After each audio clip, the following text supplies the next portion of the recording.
Succession. Applicable law. 1. Applicable law. Scope. Article 23. The law applicable to the succession as determined following the rules in the regulation governs the whole of the succession, and any such law is applied whether or not it is of a member state. In particular, the following matters fall to be determined under that law: the causes, time, and place of opening of the succession, determining the beneficiaries, their shares of the estate, as well as succession rights of a surviving spouse or partner, capacity to inherit, disinheritance and disqualification by conduct, transfer to heirs and legatees of assets and rights, as well as obligations of the estate, powers of those administering the estate as regards the management of the estate, notably as regards sale and payment of creditors, liability for the debts, which parts of the estate are disposable, reserved shares and restrictions on disposal, as well as other claims against the estate or the heir's obligations to restore or account for any gifts made by the deceased, and legacies in the determination of the shares of beneficiaries and the distribution of the estate. 2. Applicable law. General rule. Article 21. In contrast to the rule on jurisdiction and unless otherwise provided in the regulation, the law to be applied in a succession shall be that of the state, note, not the member state, of the habitual residence of the deceased at the time of death. If it is clear that there was a closer connection between the deceased and a state other than that whose law would apply under the foregoing rule, for example, a state of an earlier habitual residence or of the nationality or domicile of the deceased, then the law of that other state shall be applicable. 3. Applicable law. Choice of law. Article 22. The only law which may be chosen by a person as regards that person's succession is the law of the state of their nationality at the time that the choice is made or at the time of their death. Where a person has more than one nationality, then the choice can similarly be of any of the nationalities. The choice is to be expressed and made by declaration in or otherwise demonstrated by the terms of a disposition of property on death, that is to say, a will or other testamentary document. Any question as to the substantive validity of the act in which the choice is expressed is to be governed by the law which is purported to be chosen. A testator can modify or revoke any choice in the same way as for any disposition on death. This last provision gives some limited freedom to citizens to reflect changes in their personal circumstances as their lives develop, especially if, as is frequently the case, a person decides after retiring from work to move to a member state other than that in which they have been living during their working life. 4. Other rules on applicable law. Articles 24 and 25. There are various further provisions dealing with the law applicable as regards the admissibility and substantive validity of dispositions of property on death, that is, wills and other testamentary writings, and also as regards the admissibility and validity of agreements as to succession made during the lifetime of a deceased person, known in some legal systems as an inter vivo disposition on death, as well as the binding effects of such an agreement as between the parties thereto. Such dispositions and agreements are to be governed, in the absence of a choice, by the law which would have been applicable to the succession of the deceased grantor had they died on the day on which the disposition was made or the agreement concluded. It is open to parties to make a choice of law on the same basis which can be made generally for the succession. 5. Substantive validity of dispositions of property and succession agreements.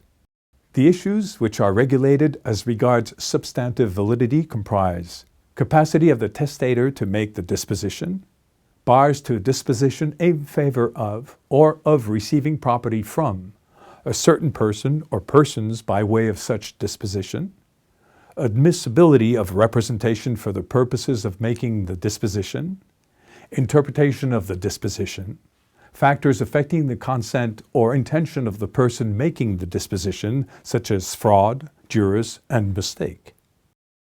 6. Formal validity of dispositions of property and succession agreements.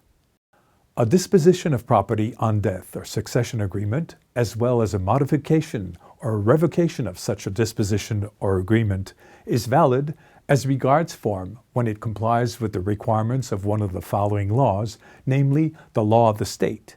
Note again, not the member state, in which the disposition was made, or the agreement concluded of the nationality, domicile, or habitual residence of the testator, or at least one person concerned by the agreement at the time of death, or when the disposition was made or agreement were entered into where immovable property is situated, as far as concerns such property.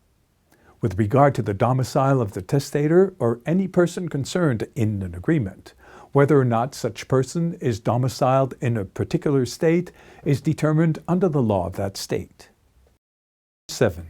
Appointment and the powers of the administrator of the estate of a deceased.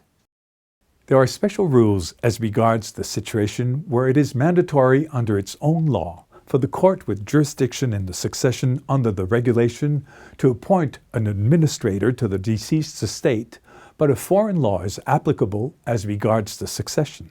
The court may in such a situation appoint an administrator under its own law, being such a person as would be entitled under the law applicable to the succession to execute the will or administer the estate of the deceased.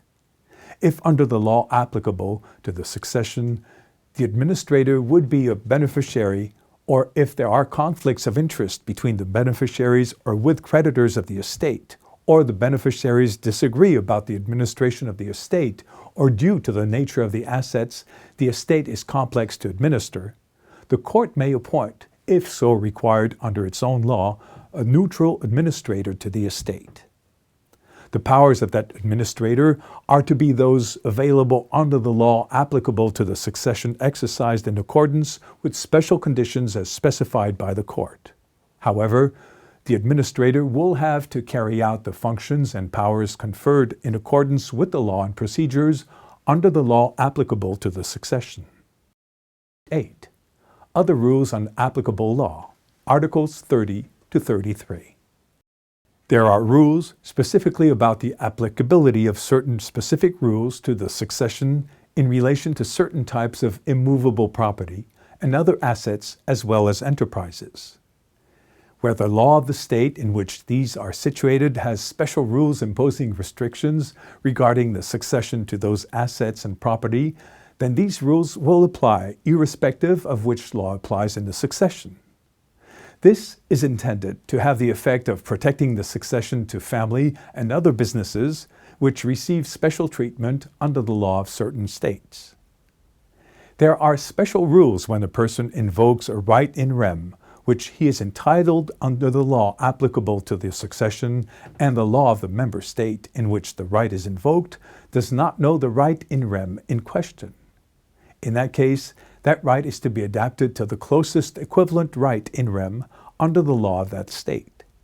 The aims and the interests pursued by the specific right in rem and the effects attached to it must be taken into account. There are special rules about people who die as a result of a common calamity, say a road traffic accident, and in respect of those succession, different laws are applicable which either make different or no provisions for that situation.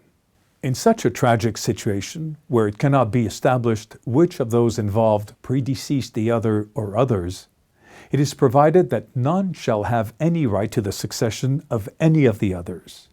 Finally, where a person dies without leaving any person to succeed to their estate under the law applicable to the succession, the assets of the deceased may be disposed of under the law of the member state, where they are situated, provided that all claims against the estate can be satisfied. 9. Renvoi, Article 34. Renvoi is the technical term given to the situation that the application of the law which governs a legal situation includes the application of the rules of private international law of that law, including its rules of applicable law, and applying those rules leads to the law of a further state being applied. This can have the result that it is not clear which law will eventually apply and can even lead to the law of the state, say where the original disposition or agreement was made, being applied even if in that disposition or agreement, the law of that state was not chosen. Because this can be confusing and uncertain for citizens, very often this renvoi to the law of another state is avoided by excluding from the law applied the rules of private international law of that law, so that only the substantive law will have effect. In the regulation, the application of the rules of private international law is dealt with only insofar as the law which under the regulation will be applicable is that of a third state. The general rule is that the law applicable, if it is that of a third state, will include its rules of private international law, but that is restricted to the situation where the effect is to render applicable thereby the law of a member state or the law of another third state, which would then apply its own law. In other words, with no renvoi to the law of yet a further state. However, renvoi is excluded altogether in respect of certain of the laws specified under the regulation, namely those specified in Articles 21, closer connection to a state whose law is applicable, 22, choice of law, 27, formal validity of dispositions on death, 28b, formal validity of acceptance or waiver where the law applicable is that of the state of habitual residence of the person making the declaration, and 30, protective rules regarding family and other businesses and assets. 10. States with more than one legal system. Article 36. Where the law which would be applicable as a result of the application of the rules in the regulation is that of a state which has more than one territorial unit, having separate rules as regards succession, there are provisions as to how the regulation will apply internally to such a state to determine which of the laws of the various territorial units should apply.